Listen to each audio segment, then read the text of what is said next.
Hey, Dobbin, welcome to the show. Thanks for having me, Jason. Yeah, I'm excited to Appreciate have it. you. I'm excited to have you on. We've known each other for a while. We've seen each other at events, and just been starting to hang out a lot more. And always respected what you guys have done in the agency. You've been doing it for a while, but for the people that don't know who you are, tell us what you do. Sure. I'm Dobbin Buck, CEO of Get You Wired Inc., a full service digital marketing agency. We've been in business for over 2 decades and reign from the beautiful backwoods of North Georgia and the Appalachian Mountains. Um, and have had a really good run of it and continue to be thriving into the new and exciting times of agency and marketing and business, and couldn't be happier. Yeah. I love North Georgia. I used to go there really every weekend or anytime I had time off. It's just really beautiful, especially in the fall. And it's a great place. Now, what I wanted to have you on today is really to kind of talk about as my voice holds up everybody. I've lost my voice. And so it is Jason. It's not an AI Jason, I promise you. I am struggling with the voice, but what I wanted to have you on is you've really designed and your partners, you guys have designed this agency around you, around your guys' lifestyle of what you want, rather than having the agency really kind of control you, right? Um, and so, how did you get into the agency space? Desperation, I like to say. I I came out of the museum world from my earlier career, and through twists and turns and everything, and getting married to a amazing woman that her parents lived here in North Georgia, we wound up moving here, and um, she found a job immediately when we got up here, and I wasn't as motivated and couldn't really find anything. And then I wound up. I had a real strong business development and sales and creative background, so I wound up getting a job with a web development company and helped them grow that company, and ultimately wound up becoming a partner and buying the company. So it was really my wife saying, "Hey, don't come home unless you find a job today." And that was the job I happened to find, um, that brought me into this space. And it's true, I had no ambitions nor desire or would have ever thought that I would be in the development, digital marketing, automation agency space ever. But I had some background in it. I was very technical, and also it made a lot of sense. And we were like a five five person crew that, in hindsight, built crappy Joomla websites back then. I mean, this is like Oh, Joomla. 23 years ago or something, and we sort of evolved with the trends, getting in the early days of marketing automation and all of that. We were right at the beginning of that. And same thing as right now. We're all sort of right at the infancy of AI, similar type of scenario. So it's been an interesting journey, that's for sure. And we've grown quite a bit, and certainly developed. To your point, uh, I think of life by design out here. Well, what I also like too is you guys kind of strategically built it around the marketing automation and building strategic partners with Infusionsoft at the time, or Keep, or Active Campaign, and that kind of stuff. How did that? How did you guys fall into that, or was that a conscious decision? Well, I wouldn't say it was a conscious decision, but what happened was really early on. Um, I niched down and developed a vertical solution with one of my clients, Greg Harrelson, for uh, residential real estate. So for real estate brokers and agents, we had like, I don't know, 10 or 11 campaigns that we had developed for um, buyers, sellers, expireds, for sale by owners, different types of leads, Dave Ramsey leads, and other things that were common with residential real estate services. And he had a operation, and still does, by the way, in Myrtle Beach, and was extremely successful. Had like 50 agents working under him, and a lot of people followed him. So we had a great audience of people that wanted to be like him, and we developed these systems, and then we were able to clone them, rinse and repeat, and able to provide them at a very economical price for people to get in and be successful in their markets. And so, pretty soon I was, had hundreds of real estate clients that were buying this stuff up, and I came on the radar. The primary system that we were using for that offering was Infusionsoft back then, and they were an early forerunner into the game of marketing automation. And so I got up on their radar pretty quick.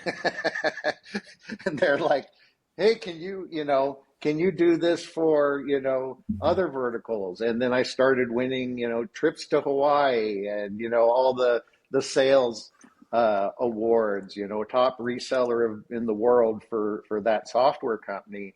And that opened the doors to a lot of other software companies that I wound up working for. And I found that that something interesting with these software ecosystems is they generally have a partner program of sorts. And so getting into it, I'd get to know all these other agencies, and I was never one to really feel like they were my competitors. It seemed like an opportunity for me to learn what was working for people and to replicate things that I saw other people doing successfully, and to share, what I've learned along the way and make a lot of friends. So I started making friends in a variety of different ecosystems. I'd pay it forward. I wouldn't join a partner ecosystem as an agency to say, oh, send me my leads. I need the leads. It wasn't like that. It was like, hey, how can I get in there here? How can I bring value? How can I establish myself as a great resource? And then the rest will come, universal reciprocity. So I just started rinsing and repeating in a variety of different SaaS ecosystems, made a ton of friends. My best friends in the world are from those ecosystems. They come out here. We go on vacation together. We go fly fishing, all that stuff, and it really developed into a steady income stream, not only for verticalized solutions, but just random introductions to influencers and people that I never imagined I'd be working with. Someone that I'm reading their book the week before and they're a client, all of a sudden, I'm going all fanboy on them and stuff. And so that was, I would say, a real inroad into our growth as far as business development, is being able to continuously develop a team and do fun stuff up here. Yeah, we did something very similar where we did it around CMSs when those were just coming out. And we started with Microsoft and Microsoft CRM and SharePoint, all this kind of different things, and did the same type of thing. And that's how we got on stage. And I always tell everybody, like, you have to have a specialization, whether it be in an industry or something. But a lot of times too, people look at, like, they might listen to this episode and go, oh, I need to go be a partner of Infusionsoft and Keep. or a HubSpot. Well, a lot of times you have to kind of get in early.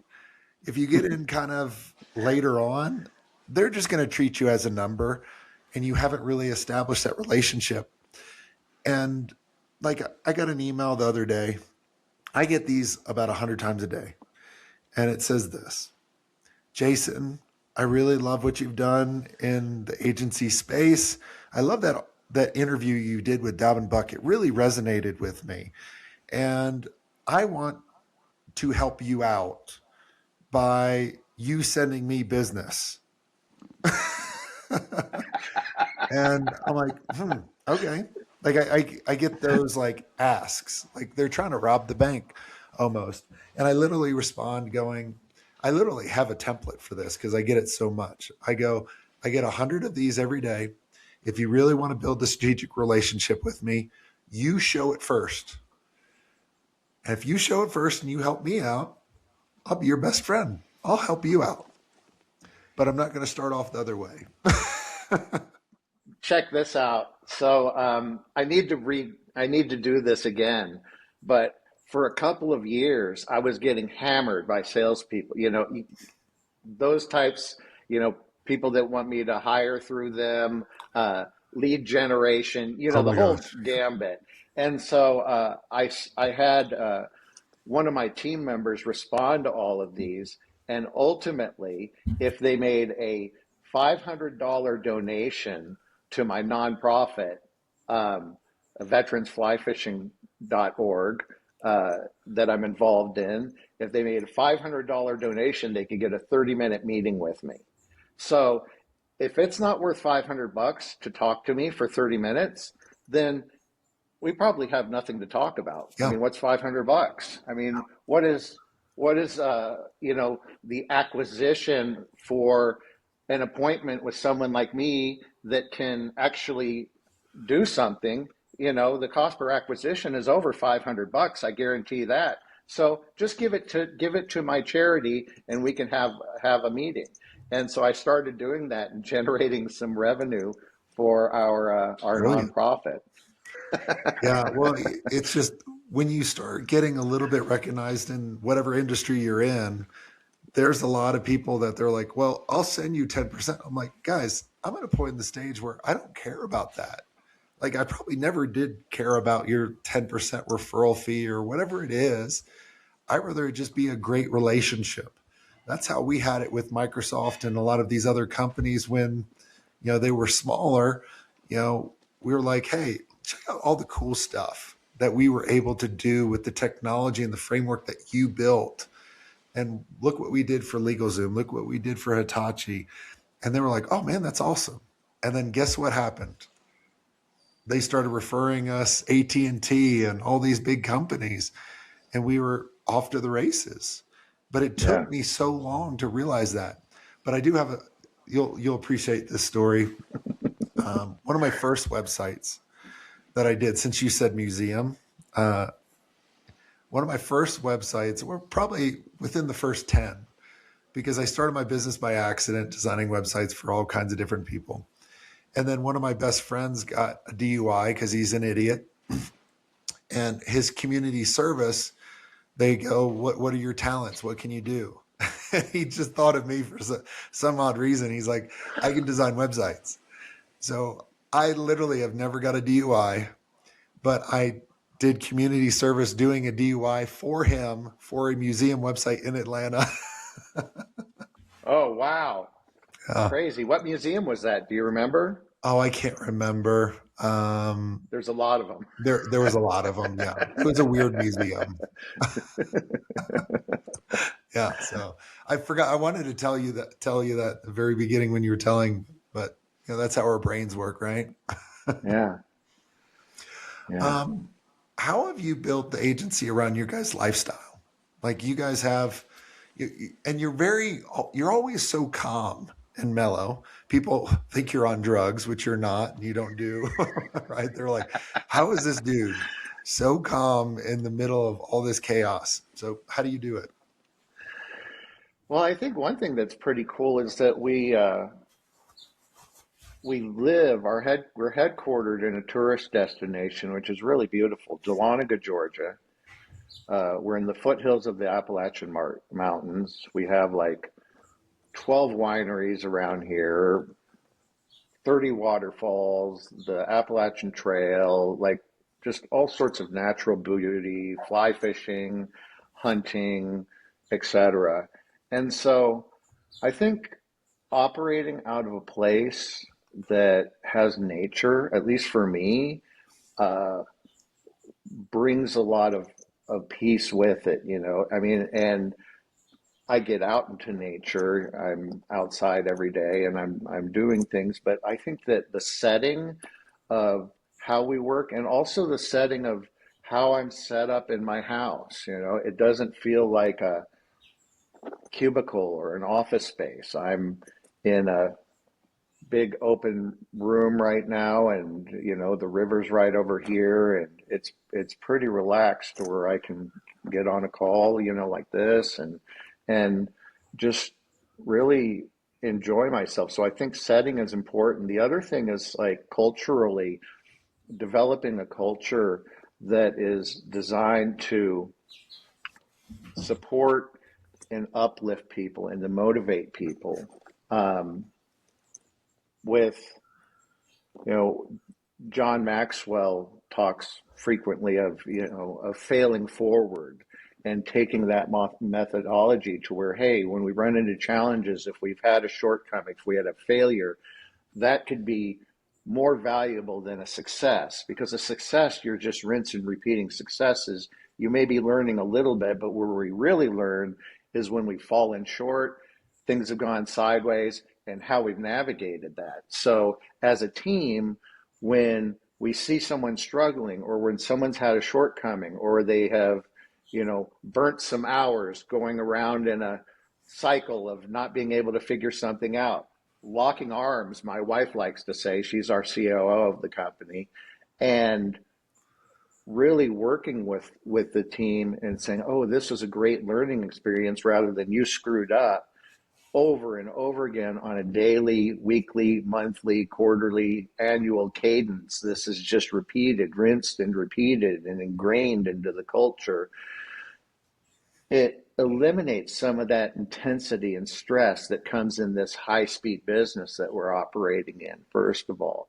I also think hiring the right people, being able to identify people with emotional intelligence that you surround yourself with, being able to, in the hiring process, to identify the mindset. We're always looking for the skill set and those sorts of things. Those are like, let's just say, uh, expected. But making sure that all the hires are in alignment with our core values and in alignment with the vibe of our organization gets a posse of people together that can really enjoy themselves. And when things get hot and heavy, we get hot and heavy and we grind through it and we work through it and we lock arms.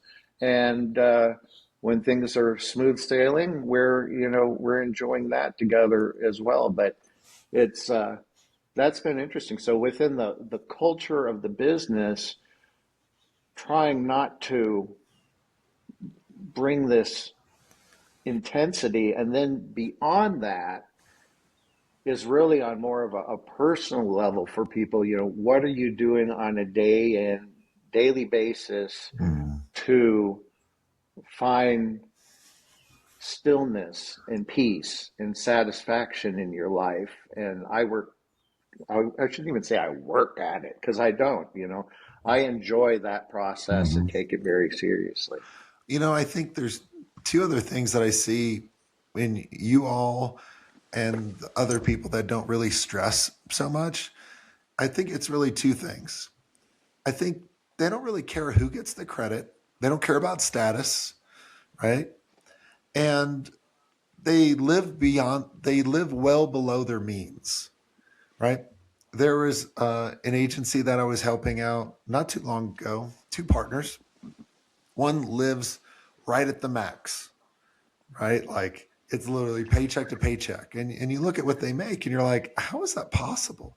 The other one lives well below their means. It's not stressed, right?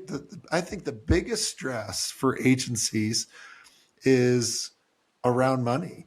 And as they keep growing, their lifestyle keeps getting more and more. And we do these things. And I remember when I was younger, I've done some of these, be like, I'll buy a big house or I'll buy this stupid car and look at me. And I'm like, that's dumb. Like I could drive, like I drive a Bronco. Like it's one of my favorite cars. Like I love it. Like, and I drive an old Jeep too. Like it's just like, who cares about that? Like I live well below my means. And I see that with you guys as well. Not saying we're cheap. We're just like, Right. we're smart about it. We're strategic. Like my son did a 100-mile race. He's an idiot. This weekend, right? Like I love him. Like I was like, wow, like you're going to destroy your body. He did amazing. I'm so proud of him. And I was chatting with this one person. He was probably a little younger than me, and he was an accountant. And I said, "Oh, so what do you do for fun?" And he went into work. He's like, we travel around doing these 100-mile races." I'm like, "Well, how do you do it?" He's like, "Well, we lived well below our means, and now I'm retired." So he was like 40 years old, completely Mm. retired, just travels around, right? Like, and I just started thinking about that. I was like, awesome, right? Like, it just gets rid of a lot of stress. Yeah, it's interesting with with the whole, fancy stuff. And I'm not taking away from people that are like into racing cars and they want to have they want to have a Lambo or they want to, whatever Yeah, their thing is. If that's your thing, then cool, that's your thing, yeah, enjoy it. It looks like fun, but if I'm doing something to impress someone else, uh, then it really serves no purpose. That so you get into this whole contrast of who's doing better than who, or "Oh, look at me." And the only people that would give a shit about that are people that I don't want to hang with anyway. that's right. People that are caught up in that, like, oh yeah, oh, like that would be impressed by it, are probably not who I want to be spending time with. I enjoy the guys that like, throwing on the waders and hopping in the river with me, and things like that, going out in the woods and meditating and doing Yeah, this and that. So it's interesting, but I when I look at what I do for myself on a day-to-day basis, the things that I value the most really don't cost me any money. Uh, I do 2 rounds of sauna and cold plunge. We've talked about that. I have a 180-degree, Finnish sauna. I pour water on the rocks. I get all sweaty. I go jump in the river. I do 2 rounds of that. I come out. I meditate for 30 minutes. I read books, 1 to 3 hours a day. Um, Strong regimen of, as I mentioned, meditation is a big part of yeah, my life. And these things don't cost anything. I mean, I guess it cost me money to build my sauna in the backyard, and I yeah. guess the backyard cost me something. But as far as what I'm having to spend to really enjoy life on a daily basis, it it's very inexpensive. And I will say that at the ripe old age of 60 years old, people are like, "You're 60? Oh, I would have never imagined," because I act Mm. like a child, probably. You can't let the But old man in. That's what I say. but I when I look at life today, I honestly do not think I have enjoyed life more than I currently do today. And it has nothing to do with money or Yeah, how much I'm making or any of that sort of thing. Hey, I'm a big fan of the stuff. Like when it allows a certain degree of freedom and brings beautiful things into my life, and my kids just went to Iceland last week and stuff like that. So I'm able to do things for myself and people, but the day in, day out repetitions of how I live are very simple. Yeah. and most enjoyable. Well, I think because you choose yourself first rather than the agency. And I remember for many, many years when I struggled with agency, I chose the agency first.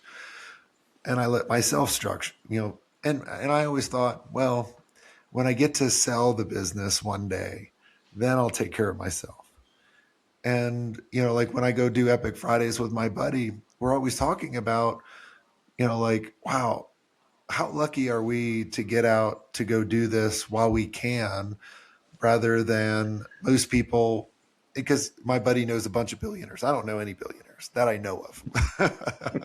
Like if someone told me they're a billionaire, I probably wouldn't be their friend, because they told me they were, like they could be secretly. But we go, he knows a bunch of billionaires and they're like 75, 80. They can't do anything anymore. Yeah. Right. And, like we've been getting out for years and years to go experience this and really put ourselves first. And that's what I want everybody to kind of get from this. That's why I really wanted to have you on, because you understand this principle, you live the principle. And it's just because building a business is a lot of hard work. Um, and there's not always sunshine and rainbows, but there are a lot of great stuff to it. But I want you to put yourself first and not sacrifice all the stuff. Don't sacrifice your family. Don't sacrifice your health. Don't sacrifice your mental being, all that kind of stuff. Because I can promise you, if you put yourself first, the rest of it will get easier. Like literally, it will get easier. I promise. Maybe not all tomorrow, but later on. Yeah, it's the carrot that people dangle on a stick way out in front of them. When I make this much money, when I get this much success, when this external thing Huh. happens, then I will take care of myself. Well, that carrot remains at a proportionate distance. No Always. matter you grow, it's Yeah. continuing to move with you, you know? And so one of the things that I like to share about when I reframe the way that I think about life, and I used to use words like work life balance, but it's all one soup now. It's It's all not living. even where I'm contrasting between the two. But I used to have, I mean, I was a 12-hour a day guy sometimes, like hardcore, just the badge of busy. Oh, I'm bringing value to the company. I work harder than anybody or most everybody, etc. And I would, here's my work, and I would fit like a soccer game, my kid's soccer game, into my work schedule, or, a date with my wife, or some event, I'd have to find space for it in my work schedule. And it was like, why am I on this planet? Is it to work, or is it to enjoy my family and enjoy life? Mm. And so I flipped the paradigm on the calendar, and it was like, load the calendar up with everything that I want to do for myself, and then fit work in between all of that. And people are like, oh, you're crazy. My business would shut down, my this, my that. Well, I'm a firm believer that we're probably wasting at least 30 to 40% of our time that we're calling it work time anyway. Like it isn't necessary. When you shrink your calendar, you're more intentional with what you're doing. You're more rested coming into the things that you want to do, and you're just more efficient, and you're a better person to be around. The vibe, the energy that's flowing out of you, Yeah. especially as an owner, founder, leader of a company, uh, the more relaxed you are, the more relaxed people are around you. Yeah. And so, sort of flipping that script was really a big deal. And a big one was when I went to the leadership team and said, my nonprofit that I work with, Veterans Fly Fishing, had meetings on Mondays. So every other Monday, we'd take veterans out fly fishing, teach them how to fly fish, teach them how to be a guide. And because of work, I couldn't make it to those things. And so I said, hey, I want to take Mondays off. And then everybody was like, oh, Mondays off. Like, are you crazy? Have you lost your damn mind? And I'm like, no. They're like, well, how are you going to prep for this? How are you going to, are you going to work extra hours the rest of the week or something? I'm like, absolutely not. Um, my planning on this is that I'm just going to go in and take Mondays off my calendar today, and then we'll see how it shakes out. And everybody was like, oh man, this guy's lost his mind. Mhm. And guess what? Nothing changed other than I got Mondays off. I was able to get everything done in the remaining 4 days of the week. And you know how on when we work a full work week, whoever invented that thing, I think is Henry Ford, whoever came up with the 5 day work week. I Oh, think it's just a tragedy. But um, I would be thinking, oh man, I would never enjoy Sunday because I knew I had to go back to work on Monday. I'd be thinking about work or what I have to do the next morning. So it's like eliminating Mondays was a big deal. And then for some reason on Monday, I'm not doing that with Tuesday. Like, oh, I'm actually like yeah, you're ready. energized and like, oh right, I'm ready to hit it on Tuesday. I'm ready to get back in Yeah. the grind or the grip of the business. It isn't really a grind either right now, but so it's interesting. And I just think it's difficult if you're an employee because people have expectations of when you're going to be somewhere. But as an owner of a business, um, start to your point, uh, seize the moment. Yeah. Yeah. And Happiness can be here today. yeah, exactly. So, well, awesome. Well, Dobbin, thanks so much for coming on the show and for everyone listening. If you, I hope all of you focus more on yourself, put yourself first rather than agency. If we can ever help you out, reach out as I have no voice left to the end of the show. And until next time, have a swank day.